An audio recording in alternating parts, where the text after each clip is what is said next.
Hello everybody, welcome back to another episode of my channel. Today we are going to be talking about the top 3 mistakes to not make when you're driving an Uber. Okay, these are going to be the top 3 mistakes for me because at the end of the day, my goal is to make the most money possible while spending the least amount of time possible. Okay, so based on this approach, I am going to be talking about the top 3 mistakes that's going to kill your earnings if you don't do this right. Okay, so before we begin, if you have seen my other videos or if you guys find this video to be valuable, please subscribe to my channel and take a look at my other videos in my channel, which also talks about how to drive more efficiently, primarily in the LA market, but you can find analogies that you can make to your other cities if that's where you're driving in. Okay, so let's begin. The top 3 mistakes that I have made when I was driving an Uber was, the top one was just driving at the wrong times. So, if you have seen my other videos in my channel, you're gonna know that I talk about 3 set time blocks that's great for driving an Uber. And that's gonna be in the morning, in the afternoon, and late at night. And that's because these times you are gonna find a lot more passenger ride requests than any other times. Okay, so in the morning it's going to be about 5 o'clock to 9 o'clock in the morning, and then in the afternoon it's about 4 o'clock to 8 o'clock at night, and late night it's usually about 11 to 2 o'clock. So those are the 3 time blocks that I define to be very good to drive. But if you make the mistake of driving in between one of these time blocks, you're going to find yourself waiting an extra 10-15 minutes between ride requests, which is significant because, by the time you start going out to drive, you really want to just knock those rides down as fast as possible, especially if you have a consistent strategy and a consistent quota to make every day. So you want to spend the least amount of time possible, you want as less variability as possible, and you just really want to cut down on that wait time. Okay, so before, when I was driving, I would actually get out as early as possible, which, is not that early as I get out from working on my business as fast as possible, and then I want to go out and drive, and then it'll be like around 2 p.m. in the afternoon, and, once I take that first ride out to downtown LA, and 2 o'clock, no one's really out. I mean, there's probably a lot more drivers than riders requesting rides out there, so your chances are you're going to be waiting 15-20 minutes for a ride, and that's really going to cut down on your earnings because, you only want to stay out in the road for so long, and staying out longer, it's really going to cut down your earnings and your time, so that's going to be a waste. So don't do that, okay?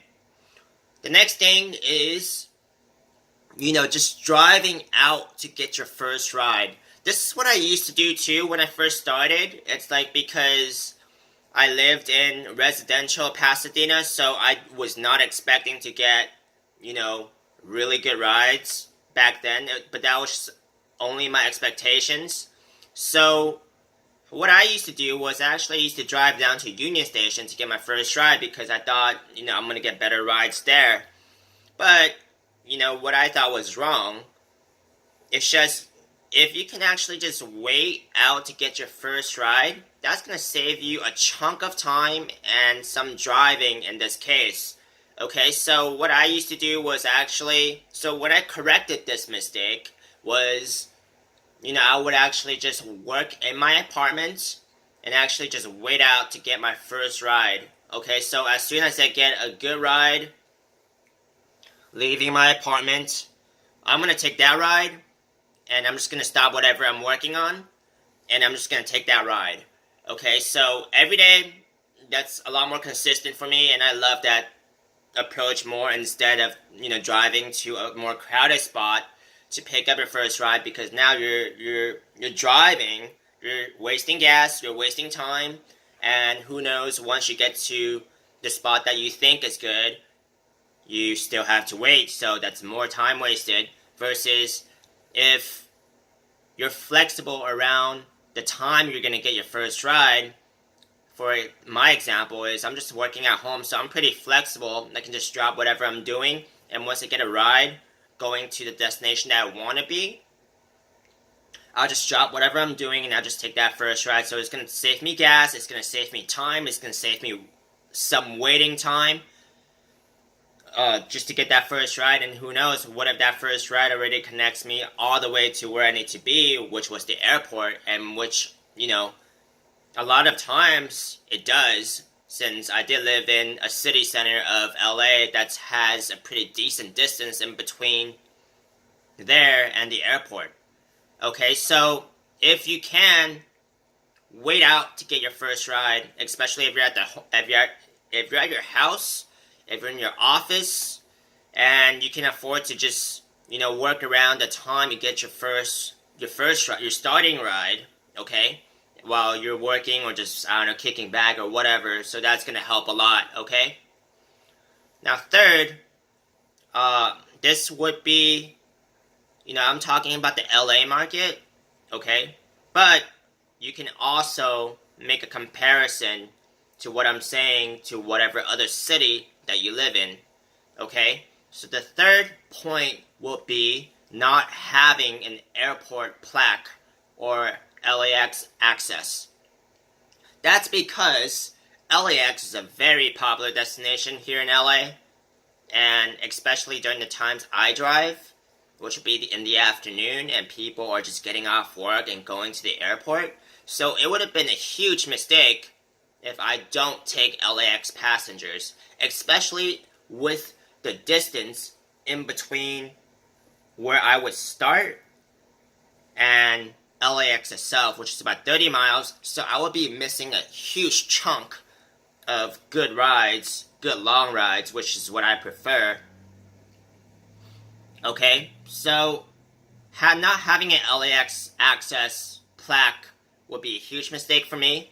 Also, this is because, you want as many connection points in your region as possible, because once you get comfortable with where you want to pick up and where you can pick up good passengers, you're not going to feel confused when you drop a passenger off at their location, especially at a location that, that could be a little out from where you picked them up from.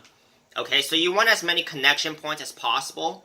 For example, I know my connection points in LA, so there's going to be the city centers, Burbank, Glendale, Pasadena, Long Beach, downtown LA. I know those are always going to be good spots to pick up passengers and go to another spot where I can get a returning ride. Okay, so in that case, I am not going to be confused, and, I'm always going to have that connecting ride back after I drop off the passenger. Okay, so, you really want to work out your connection points and knowing, where you want to end up and where you don't want to end up. And then following that, maybe you can work out a consistent strategy with your destination filters, so you can almost always, or most of the time, end up where you want to end up. Okay? So these are my 3 suggestions on mistakes not to make. So once you get these, mistakes, or if you're making these mistakes, or if you've been correcting these mistakes, I'm sure you'll be a lot better driver, as opposed to if you did not consider these points. Okay, it's going to eliminate time waits, it's going to eliminate gas wasted, it's also going to eliminate confusion as much as possible, okay? So if you guys enjoyed this video, please give my channel a thumbs up, check out my other videos, and if you guys do plan to drive for Uber, use my links below. There is a bonus at this time, which would guarantee that you make a certain amount of money per trip, up to a certain amount of trips, okay? So thank you very much for watching. See you all in the next video.